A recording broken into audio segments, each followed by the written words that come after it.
तो मेरी एक दोस्त सानिया के एक दोस्त उत्कर्ष ने उससे एक क्वेश्चन पूछा जो दिखने में काफ़ी नादान था। और हमने ये क्वेश्चन लंच पे बाकियों से पूछा और ये क्वेश्चन हमें इतना पसंद आया कि हमने सोचा कि हम अपने बाकी दोस्तों से यानी कि आप लोगों से ये क्वेश्चन शेयर करें। तो अगर हम काम की बात पर आएँ तो हमारे पास एक ट्राइंगल है। अगर हम इसे लेबल करें, यह है ए बी सी और ए सी पे एक पॉइंट है डी। हमें गिवन है कि ए डी की लेंथ है 2 यूनिट्स और डी सी की लेंथ है 1 यूनिट। हमें दो एंगल्स भी गिवन है। हमें एंगल ए डी बी ये गिवन है 60 डिग्रीज और एंगल डी सी बी ये गिवन है 45 डिग्रीज। और इस सब को यूज़ करके हमें ये एक्स यानी कि एंगल ए निकालना है। तो मैं चाहता हूँ एक बार वीडियो पॉज करके तुम भी इस क्वेश्चन को ट्राई करो।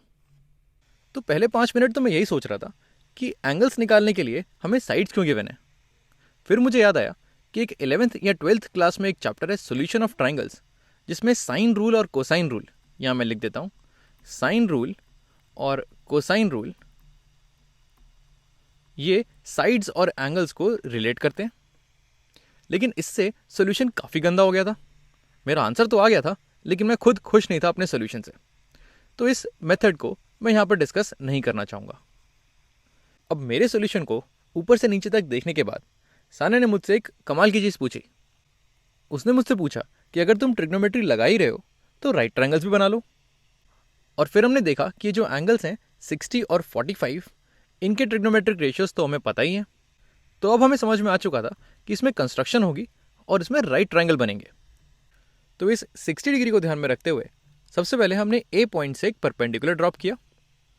अगर मैं परपेंडिकुलर बनाऊं तो मैं बोल रहा हूं कि A O is perpendicular to B D. तो ऐसा करने से देखते हैं हम इस राइट ट्रायंगल की कितनी साइड्स और एंगल्स निकाल सकते हैं। ये 90 है, ये 60 है, तो ये एंगल हो जाएगा 30, ये आ गया 30 डिग्री। और दूसरी चीज़, इस ट्रायंगल की हाइपोटेन्यूज 2 है, तो अगर मैं cos 60 लगाऊं तो ये लेंथ हो जाएगी मेरी 1। cos ऑफ 60 इसकी वैल्यू होती है 1/2। ये रेशियो होता है एडजेसेंट साइड और हाइपोटेन्यूज के। तो अगर हाइपोटेन्यूज 2 है तो एडजेसेंट साइड 1 हो जाएगी। और जैसे ही इसकी साइड मुझे 1 पता लगती है, मेरी नज़र इस साइड लेंथ DC पे जाती है जिसकी लेंथ भी 1 यूनिट है। तो क्यों ना इस ट्रायंगल को भी बना ही लें।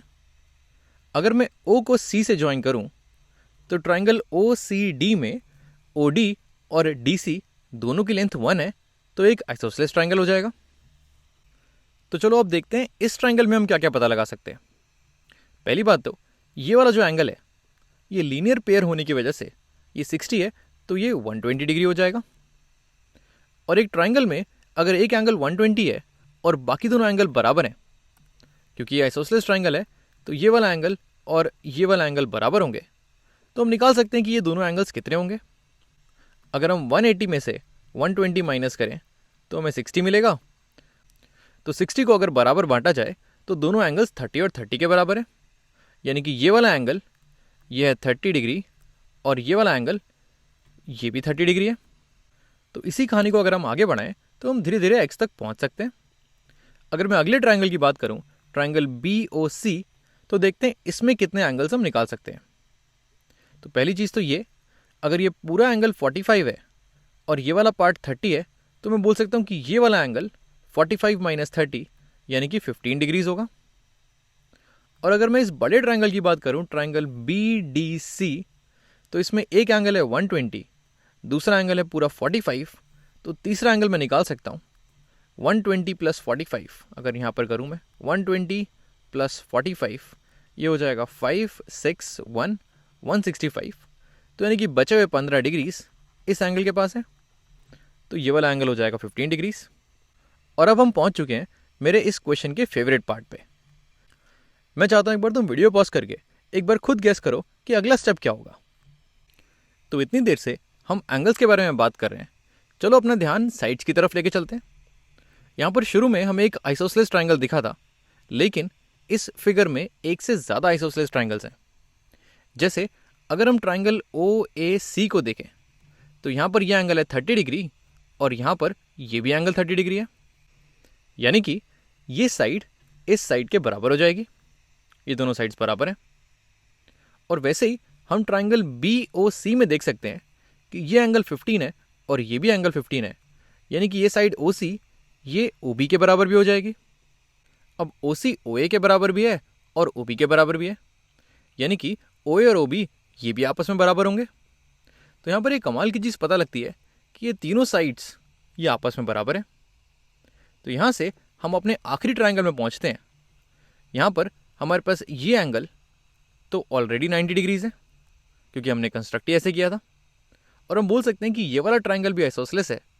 तो ये जो बचे हुए दोनों एंगल्स हैं ये 90/2 यानी कि 45 डिग्री और 45 डिग्री इसके बराबर होंगे। तो अब हम इस 45 को और इस 30 को जोड़ के बोल सकते हैं कि ये जो हमारा x है जो हम निकालना चाह रहे हैं, ये x हो जाएगा 45 + 30 यानी कि 75 डिग्रीज। तो इतने प्यारे एंगल्स और साइड्स बहुत कम ज्योमेट्री के प्रॉब्लम में देखने को मिलते हैं, और ऐसा कोई प्रॉब्लम अगर तुम्हें मिले तो उसे अपने दोस्तों से ज़रूर मिलवाना, और क्या पता तुम्हारा वो दोस्त वो प्रॉब्लम हम तक पहुंचा दे।